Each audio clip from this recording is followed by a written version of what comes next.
Gonna wait for some people to show up over here. People are showing up. What's up? Fix the mic over here. See if we can get some light up in here. Huh. Oh, okay.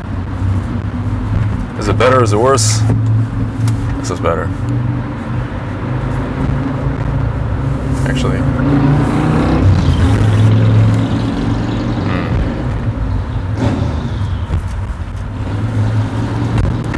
What's going on, guys? On the road again. How's it? Willie Nelson song? Wow, that's a nice view of the city, huh? Look at that. It's like one of those dystopian sci-fi movies.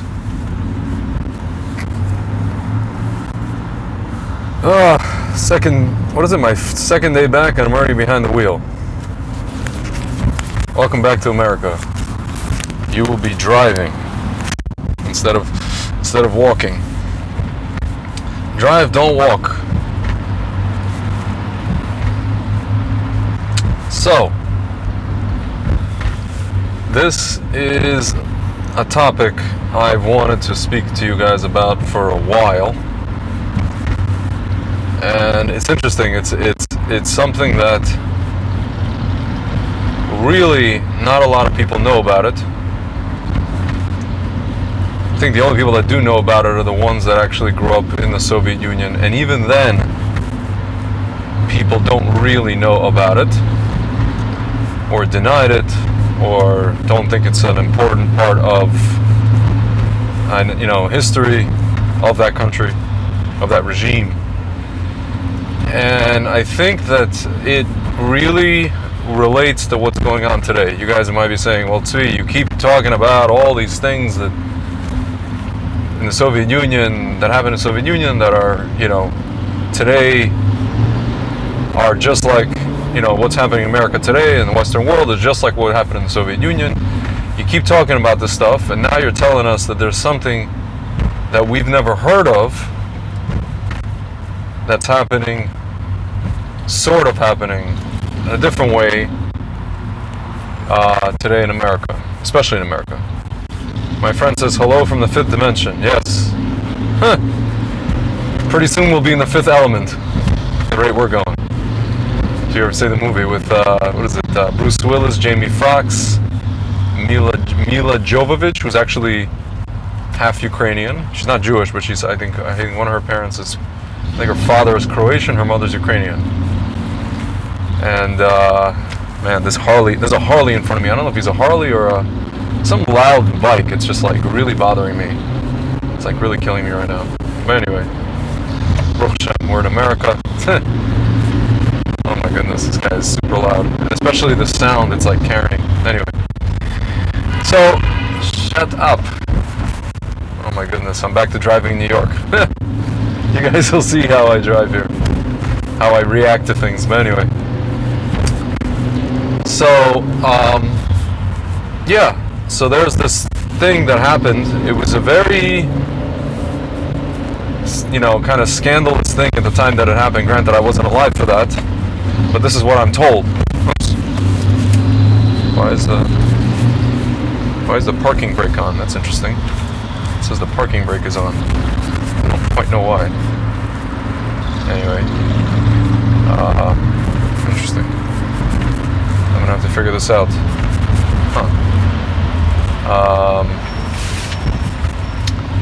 So yeah. So, sorry guys, I just got a little bit distracted because the parking brake is on for some reason, or it says that it's on even though it's not on, which is, I don't really understand. What's the story here? Okay. Anyway, it's an old car. It's a 2004 car. Maybe it's just a sensor. So yeah, the story that I want to talk to you guys about happened in the 1950s in the Soviet Union. It happened, it went on. I mean, it really started in right after the war, but really it cranked up This is still when Stalin was the premier, was the leader. And it really cranked up. It went on, the saga kind of went on from 1951 till 1953, basically until Stalin passed away. I don't know if you guys know, Stalin had a plan. This is apart from this, well, it's related to the story, but it's not really the story I want to tell you. He had a general plan to send Jews away to concentration camps in the 50s.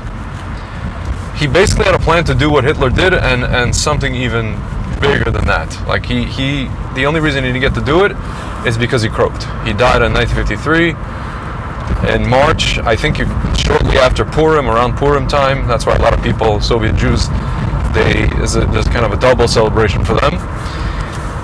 My parents always say, they're glad that they were born in 54 when Stalin already was gone. They were born in kind of a new era. They always say they were born into what's called in Russian the otteped, the thaw, THAW, where I think Khrushchev came in and he started kind of just relaxing things a little bit more. So that's kind of, my parents grew up in that era. So anybody born after that grew up in that era, after 53.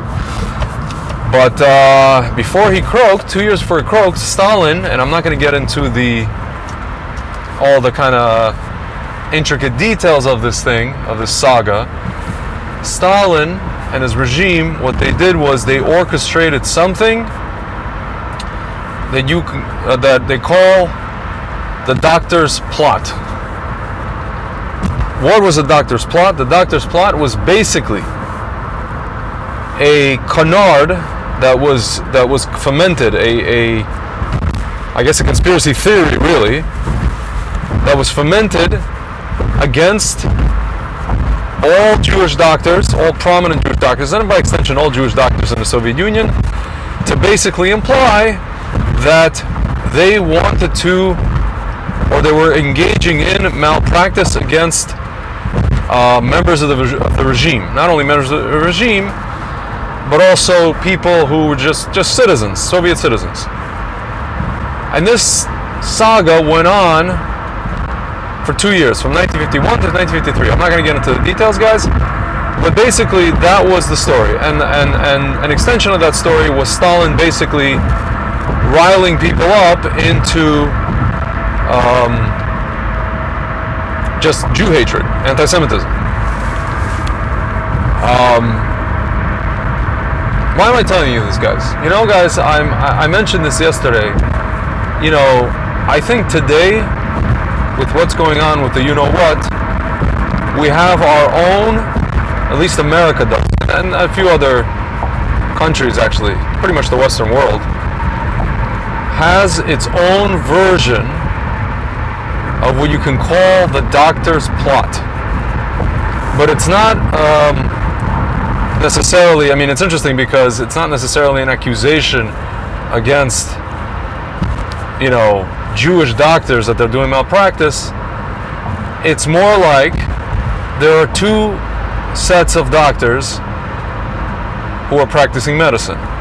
One set of doctors are basically pushing, just kind of mindlessly pushing the you-know-what, just as they've been paid to push other things in the past, And what's happened is, the pharma companies have basically tapped into the doctor's inherent, what I like to call God complex, and so to speak, overlord complex a little bit. No offense to any doctors watching. And they said, listen, this is just another thing that we've developed for, whatever ailment, the newest ailment that exists in the world, and which is, it's like a pandemic kind of level, supposedly, allegedly. And so just give us to your patients, and the doctors kind of like more or less have researched I guess they have researched what's in this. I don't know. Some of them may feel like they are going to lose their job if they don't do this. Some of them may be threatened. Some of them may have been paid. And these doctors are going ahead and telling their patients, listen, you have to take this, and it's for your good, and all this kind of stuff. And so these are the doctors that are basically what you consider in the mainstream. These are the people that everybody's, referring to, or referencing, or quoting, or consulting in the mainstream media, in the public eye, public sphere, what have you. Then, my friends, are the doctors that are coming out and they're saying, I'm sorry guys, I don't agree with this method, or I don't agree with this for everybody. And then they'll say, like, my alternative is a treatment, and here's the treatment. Here's this drug, here's this early treatment, here's this prophylactic, preventative, or if you get, there's early treatments, there's things you can do. There are those doctors. And also, some of those same doctors come out and say, well, the thing that they're giving, in the mainstream, the thing that's being pushed all over the place, there are a lot of problems with it. There might be side effects, there's all kinds of things. There's issues with the reporting system itself, the one they have online. A lot of nurses are saying that. There's issues. There's not only doctors, but nurses saying the same things. And those people, there are one of two things or both happening to those doctors. Those doctors are either being marginalized, they're being censored, or they're basically being called quacks. Any doctor that disagrees with the narrative is basically a quack. And my friends, there's a lot of these types of doctors. There's a big group of these people. There's obviously a bigger group of the mainstream, of the ones that are following the mainstream narrative, but there's a pretty sizable, I would say, group of doctors all over the world. Some of them are, immunologists, virologists, experts in the field. And these people are being called quacks.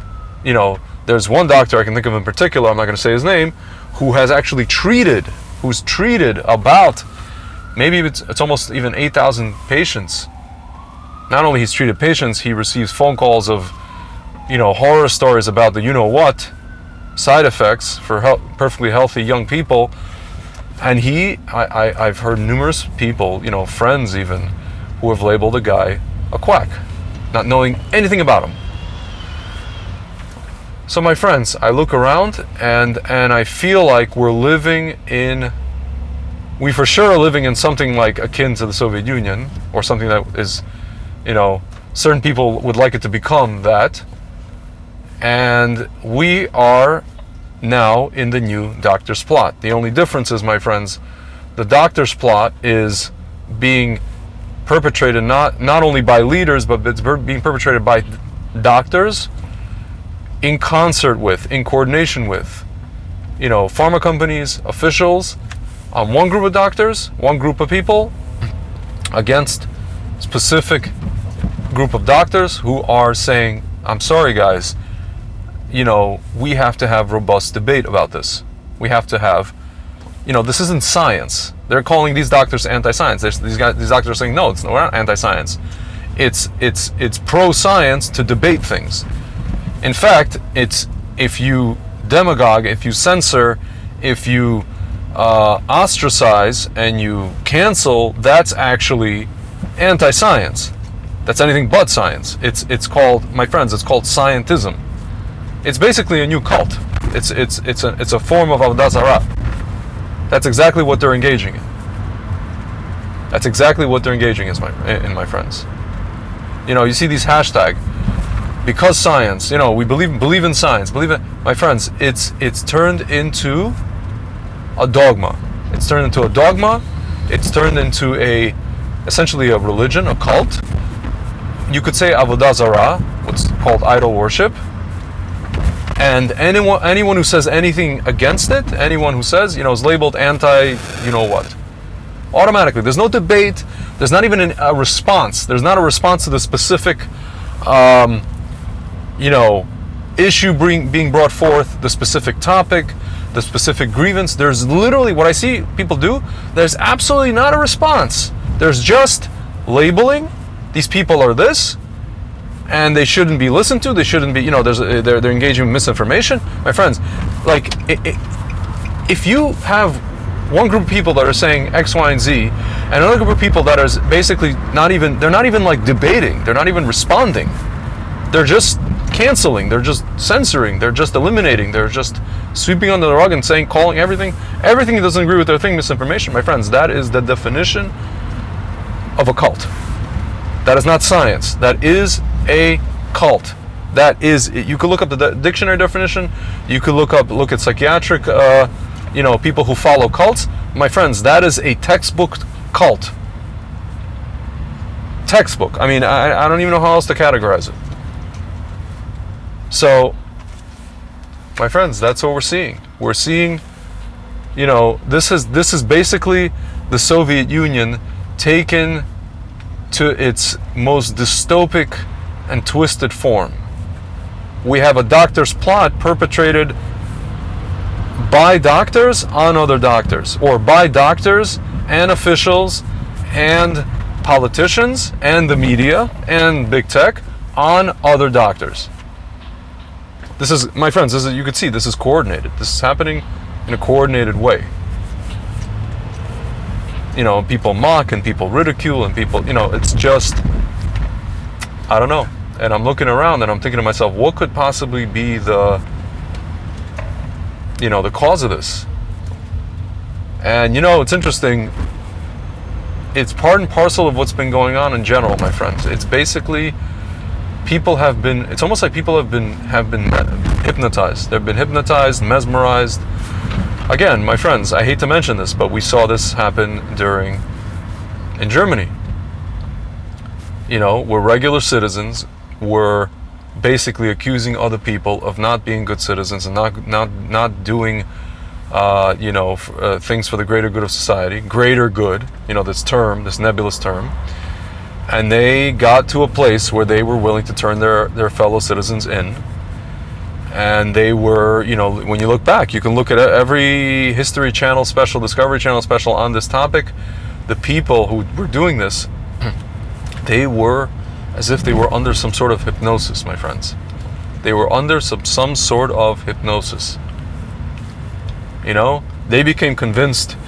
The media, propaganda, Goebbels convinced them that they are right, that the people who were, supposed leaders, that they convinced them that this is the right path, and then they became convinced that they're following the right path, and that the people leading them were good, and they were only doing this for their good, and this is for their good, and this is for the greater good, and if only you would just comply, society would be better, or we'd get out of this issue. My friends, again, 99.5% survival rate for something that you have treatments, and you're talking about everybody has to go take a thing that doesn't even, that wanes. I don't want to say it doesn't work, it wanes, right? We have to keep taking it and taking it and taking it with literally no informed consent. With, I heard some basketball players say, they asked him, he took the thing, he's like, well, all my life I've been taking things, he's like, and we don't know what's in these things, the things that, he's like, the things that I've been taking on my, the pills that we take all the time, do we really know what's in these things? So what's the difference? We don't know what's in this, so we take that, but why are we upset about taking this? My friends, I mean, like, I when I heard this, I'm just like, I didn't even know, it's like sometimes I hear things, I've heard so many people say so many things to me, like in person, over the last few months, that my jaw drops. I don't even know how to respond. I don't even know how to respond. Guys, I was at a meal, this girl she said Shechianu, she said like the Shechianu prayer and Hallel on, when she heard that there was a when they produced the and I said to myself, yeah, I wonder if she said it with a bracha or without the bracha, Some people say you can't say Hallel on Yom Ha'atzmaut, some people say with a bracha, without a bracha. So I wonder, like, did she say it with a bracha or without a bracha, Like, is she like more on the Zionist thing or more kind of like Haredi, My friends, the things that I've heard people say, I asked this one kid, I remember in Kikar Tzion, I said, do you know what's in it? He's like, I don't know, good stuff. And then he goes to me, the government hates me, but I listen to the government, and I take this, whatever, shot in my arm. And I'm just like, I stood there, I didn't even, sometimes, my friends, you debate with somebody, and then somebody says something to you, and it's not even that their argument is so good, it's just that they said, whatever they said is so absurd, and like, kind of like, it's almost like you want to just be like, bless your heart, like, you don't even have to say to them. You have nothing to say. The conversation is over. My father had a stroke 6 years ago, And I asked that same person at the Shabbos meal, I said, his doctor, this is a woman who went to Oxford University, and she knows, and I bet she knows, that this thing that she's recommending, people have gotten strokes. And I said, why would she recommend this thing to a person who survived a stroke? Granted, my father's 67 years old, and she said, well, you told me she goes to Oxford, so maybe she knows something that you don't. And I said, I'm sorry, but that is not an answer. That's the biggest cop-out answer I've ever heard in my entire life. I'm sorry. I would really like to know, again, this is just a logical question, why you would recommend, even if it's a minuscule chance of it happening, as for shalom, of recommending a treatment, a drug, anything for a person, that a thing that we know from studies, people have gotten strokes from it, a person who already had a stroke. Like, it just doesn't, I don't know, the file is not computing in the system, you know what I'm saying? My friends, I heard so many people say so many things, I heard a rabbi say to me, he asked me why I didn't take, you know what, and I said, that the CEO of one of the companies himself said that Israel is the world's lab, and this rabbi just kind of like, I don't want to hear it, something like, all the doctors say to take it, and all the rabbis say to take it. I'm like, first of all, not all the doctors, and not all the rabbis. Like, he goes, all the big rabbis. I'm like, and I'm standing there, I'm just like, you take medical advice from rabbis? You can listen to maybe like halakha about medicine, laws of how medicine works, and kind of make a decision from there. But to take, to go to your rabbi, and your rabbi says, these people say, well, the rabbis have das Torah, they have like some sort of supernatural power or ability to see things that we don't see, and if it's good for us, if it's not good for us. My friends, this is madness. This is madness. This is absurd. Society and humanity, and even, especially even like Orthodox Jewish society, Torah society, Torah Jews have gone insane. They have gone completely insane. They're saying Hallel, they're saying Shechianu, they're going to rabbis. This is medicine, my friends. The same people who are like Derech HaTeva, what's called, who operate according to nature about everything else, all of a sudden have turned nature into Avodah Zarah, into idol worship. This is unbelievable, my friends. I'm shocked. And you talk to them and you try to wake them up and you try to shake them, and it's as if they are under a spell, under some kind of, my friends, under some kind of hypnosis. I'm telling you,